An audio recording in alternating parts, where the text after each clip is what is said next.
Hi friends, welcome to Tamil info. இன்னைக்கு ஒரு சூப்பரான வேலையை பத்தி பார்க்க போறோம்.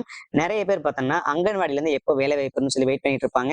அவங்களுக்கெல்லாம் பார்த்தோம்னா இது சூப்பரான ஆப்பர்ச்சுனிட்டிங்க. இந்த வேலையை பொறுத்தவரையும் ஆன்லைன் ஆஃப்லைன் ரெண்டு மெத்தட்லயுமே நம்ம வந்துட்டு அப்ளை பண்ணிக்கலாம். இதுக்கான மினிமம் குவாலிஃபிகேஷன் பார்த்தீங்கன்னா 8th முடிச்சிருந்தாலே போதும். இதை தவிர நீங்க 10th 12th டிப்ளமோ டிகிரி அப்படின்னா எது முடிச்சிருந்தாலுமே விண்ணப்பிக்கலாம். டோட்டலா பார்த்தோம்னா 20,000 வேகன்சிஸ் இருக்கு. இதுக்கான சேலரியும் பார்த்தோம்னா 18,000 கொடுக்குறாங்க. இந்த வேலைக்கு ஆன்லைன்ல எப்படி அப்ளை பண்றது, ஆஃப்லைன் எப்படி அப்ளை பண்றது அப்படின்னு ஃபுல்லா இந்த வீடியோல பார்ப்போம். நீங்க இப்பதான் ஃபர்ஸ்ட் டைம் நம்ம சேனலுக்கு வரீங்க அப்படின்னா மறக்காம நம்ம தமிழ் சேனலை சப்ஸ்கிரைப் பண்ணிக்கங்க. ஜாப் ரிலேட்டடா எல்லா விதமான இன்ஃபர்மேஷன் கொடுத்துட்டு இருக்கோம். உங்க ஃப்ரெண்ட்ஸ் ரிலேட்டிவ்ஸ் யாராவது ஜாப் ரிலேட்டட் சர்ச் பண்ணிட்டு இருந்தாங்கன்னா அவங்களுக்கு இந்த வீடியோவை ஷேர் பண்ணுங்க. இந்த அங்கன்வாடி ரெக்ரூட்மெண்ட்ல பார்த்தோம்னா நமக்கு 4 விதமான போஸ்டிங்ல ஆட்களை தேர்வு செய்யறாங்க. Supervisor, worker, helper, teacher. டோட்டலா பார்த்தோம்னா 20,000 வேகன்சி வந்துட்டு அனௌன்ஸ் பண்ணிருக்காங்க. அங்கன்வாடி ஆட்சேர்ப்பு 2024. இதுல பார்த்தோம்னா பெண்கள் மற்றும் குழந்தைகள் மேம்பாட்டு அமைச்சகம், அதாவது WCD இங்க இருந்தா பாத்தீங்கன்னா அறிவிச்சிருக்காங்க. இதுல பார்த்தோம்னா உங்களுக்கு 4 விதமான வேகன்சிஸ் இருக்கு. மேற்பார்வையாளர், பணியாளர், உதவியாளர், அதுக்கப்புறம் பார்த்தோம்னா ஆசிரியர். இந்த 4 காலி பணியிடங்கள்லாம் பாத்தீங்கன்னா ஜாப் வேகன்சி அனௌன்ஸ் பண்ணிருக்காங்க. இந்த வேலையை பொறுத்தவரை நமக்கு 4 விதமான பணியிடங்களுக்கு ஆட்களை தேர்வு செய்யறாங்க. இதுக்கான டோட்டல் வேகன்சின்னு பார்த்தோம்னா 20,000 வேகன்சிஸ் இருக்கு. இதுக்கு வந்து நம்ம ஆன்லைன்லயே அப்ளை பண்ணிக்கலாம், ஆஃப்லைன் ரெண்டு மெத்தட்லயுமே வந்து நம்ம அப்ளை பண்ணிக்கலாம். இதுக்கான சம்பளம் பார்த்தோம்னா ஸ்டார்டிங் வந்துட்டு 4,000ல இருந்து 18,000 கொடுக்குறாங்க. இது பாத்தீங்கன்னா ஒவ்வொரு போஸ்டிங் வைஸா பாத்தீங்கன்னா உங்களுக்கு டிஃபர் ஆகும். மேற்பார்வையாளர், பணியாளர், உதவியாளர், ஆசிரியர் சொல்லிட்டு 4 போஸ்டிங் இருக்கு. ஒவ்வொரு போஸ்டிங் பார்த்தோம்னா அதனுடைய சேலரி வந்து டிஃபர் ஆகும். அதை தான் இங்க கொடுத்துருக்காங்க. அதுக்கடுத்து பார்த்தோம்னா இதுக்கான அப்ளிகேஷன் பார்த்தோம்னா அக்டோபர்லயே ஸ்டார்ட் பண்ணிட்டாங்க. லாஸ்ட் டேட்னு பார்த்தோம்னா டிசம்பர் வரையும் கொடுத்துருக்காங்க. இதுக்குள்ள நம்ம வந்து அப்ளை பண்ணிக்கலாம். இதுக்கான ஏஜ் லிமிட் பார்த்தோம்னா 18ல இருந்து 45 வயசு உள்ளவங்க இந்த போஸ்டிங் அப்ளை பண்ணிக்கலாம். இதுல ஏஜ் ரிலாக்சேஷன் கொடுத்துருக்காங்க. அது பிறகு பார்ப்போம். அடுத்து பார்த்தோம்னா இதுக்கான எஜுகேஷன் குவாலிஃபிகேஷன் கொடுத்துருக்காங்க. அங்கன்வாடி பணியாளர் இதுக்கான குவாலிஃபிகேஷன் பார்த்தோம்னா மினிமம் 10th முடிச்சிருந்தாலே போதும்.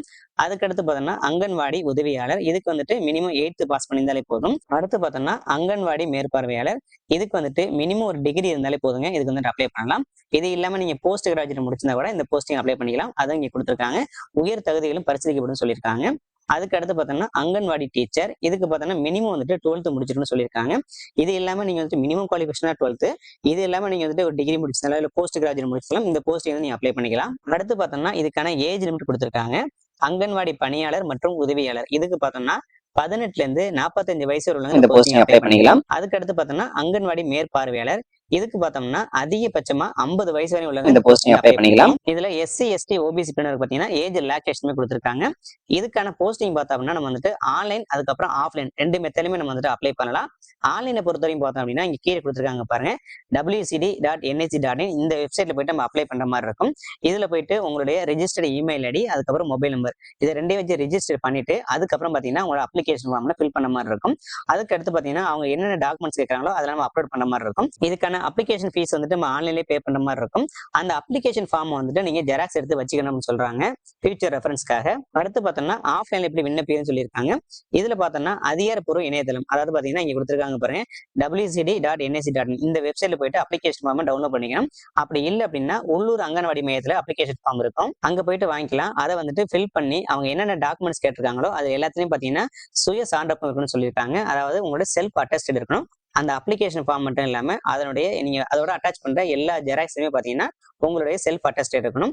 அந்த அப்ளிகேஷன் ஃபார்ம் வந்துட்டு நீங்க எந்த அலுவலகத்துல வாங்கினீங்களோ அங்கே போயிட்டு சப்மிட் பண்ண மாதிரி இருக்கும். இதுக்கு என்னென்ன டாக்குமெண்ட்ஸ் அட்டாச் பண்ண சொல்லி இங்க கொடுத்துருக்காங்க பாருங்க. கல்வி தகுதிக்கான சான்று இது பாத்தீங்கன்னா உங்களுடைய மார்க் ஷீட் அப்படி இல்லைன்னா சர்டிபிகேட் அட்டாச் பண்ண மாதிரி இருக்கும். உங்களோட குவாலிஃபிகேஷன் என்னவோ அதுக்கான சர்டிபிகேட் அட்டாச் பண்ண மாதிரி இருக்கும். அடுத்து பார்த்தோம்னா டேட் ஆஃப் பர்த் ப்ரூஃப்காக பார்த்தோம்னா உங்களுடைய பர்த் சர்டிபிகேட் அப்படி இல்லைன்னா ஆதார் கார்டு வந்து அட்டாச் பண்ண மாதிரி இருக்கும். அதுக்கப்புறம் பாத்தீங்கன்னா குடியிருப்பு சான்றிதழ் கேட்டிருக்காங்க. அதுக்கடுத்து பாத்தீங்கன்னா கம்யூனிட்டி சர்டிபிகேட், அதுக்கடுத்து பாத்தீங்கன்னா பாஸ்போர்ட் சைஸ் போட்டோ கேட்டிருக்காங்க. அது இல்லாம அறிவிப்பில் குறிப்பிடப்பட்டுள்ள பிற ஆவணங்கள் கேட்டிருக்காங்க.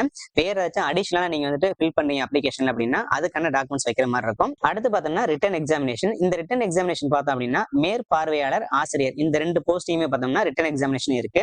அதுக்கடுத்து பார்த்தோம்னா இன்டர்வியூ, அதாவது பார்த்தோம்னா இதுல யாரெல்லாம் செலக்ட் ஆகிறாங்களோ அவங்களுக்குலாம் பார்த்தீங்கன்னா டைரக்ட் இன்டர்வியூ இருக்கும். அதுக்கடுத்து ஃபைனலா பார்த்தோம்னா ஆவண சரிபார்ப்பு, ஃபைனலா பார்த்தோம்னா நமக்கு டாக்குமெண்ட் வெரிஃபிகேஷன் இருக்கும். இதுக்கான சேலரி இங்க கொடுத்துருக்காங்க பாருங்க. மேற்பார்வையாளர் இதுக்கு பார்த்தோம்னா 12,000 இருந்துட்டு 18,000 கிடைக்கும்னு சொல்லியிருக்காங்க. அதுக்கடுத்து பார்த்தோம்னா தொழிலாளி இதுக்கு பார்த்தோம்னா 6,000 இருந்துட்டு 10,000 கிடைக்கும்னு சொல்லியிருக்காங்க. அதுக்கடுத்து பார்த்தோம்னா உதவி செய்பவர் இதுக்கு பார்த்தோம்னா 4,000 இருந்துட்டு 6,000 சேலரி கொடுக்குறாங்க. அதுக்கடுத்து பார்த்தோம்னா ஆசிரியர் இதுக்கு பார்த்தோம்னா 10,000 இருந்துட்டு 15,000 கிடைக்கும்னு சொல்லியிருக்காங்க. இதுக்கான லாஸ்ட் டேட்னு பார்த்தோம்னா டிசம்பர் 2024, அதாவது டிசம்பர் எண்டுக்குள்ள நம்ம வந்துட்டு ஆன்லைன்லயோ இல்ல ஆஃப்லைன்லயோ விண்ணப்பிக்கிற மாதிரி இருக்கும். உங்க ஃப்ரெண்ட்ஸ் ரிலேட்டிவ்ஸ் யாராவது ஜாப் ரிலேட்டட் சர்ச் பண்ணியிருந்தாங்கன்னா அவங்களுக்கு இந்த வீடியோவை ஷேர் பண்ணுங்க. இந்த வீடியோ பிடிச்சிருந்ததுன்னா மறக்காம லைக் பண்ணுங்க.